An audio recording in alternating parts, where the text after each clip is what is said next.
2025-এ আমি তোমাদের লক্ষ্মীর ঝাঁপির একটা টিপস দিয়েছিলাম।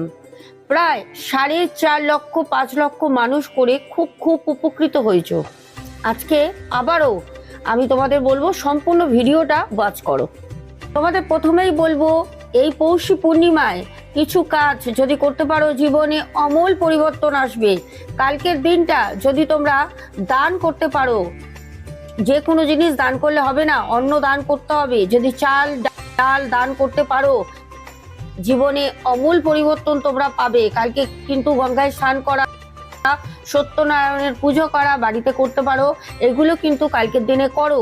যারা যারা ভাবছো বাড়িতে আয় উন্নতি নেই, একদম কোনোভাবে কেউ আটকে রেখেছে, কোনোভাবে কিছু হচ্ছে না, হওয়া কাজ হতে হতে আটকে যাচ্ছে, টাকা আস্তে আস্তে সেই টাকা আর বাড়ি পর্যন্ত আসছে না, বাড়ি পর্যন্ত আসলেও সেই টাকা তোমরা রাখতেই পারছো না।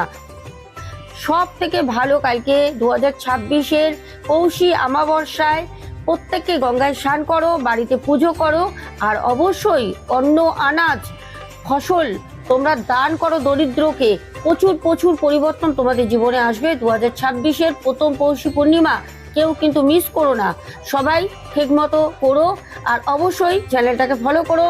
আরও আমাদের 2026-এ অনেক নতুন নতুন টিপস আসবে, অ্যাপ্লাই করতে থাকো, জীবনে পরিবর্তন আসবেই আসবে। 2026-এর প্রথম পূর্ণিমা পৌষী পূর্ণিমায় আমরা আজকে লক্ষ্মীর ঝাঁপি কিভাবে তৈরি করতে হয় তোমাদের সাথে আরো একবার করে দেখিয়ে দেবো। কারণ 5 লক্ষ মানুষ করে উপকৃত হয়েছে। তোমরা প্রত্যেককে আমাকে হোয়াটসঅ্যাপে বলেছো, দিদিভাই পূর্ণিমা আসছে, 2025-এ জানিয়ে রেখেছিলে 2026-এর প্রথম পূর্ণিমায় পৌষী পূর্ণিমা, এটা পৌষ মাসের পূর্ণিমা। এই পূর্ণিমাটা কিন্তু খুব গুরুত্বপূর্ণ।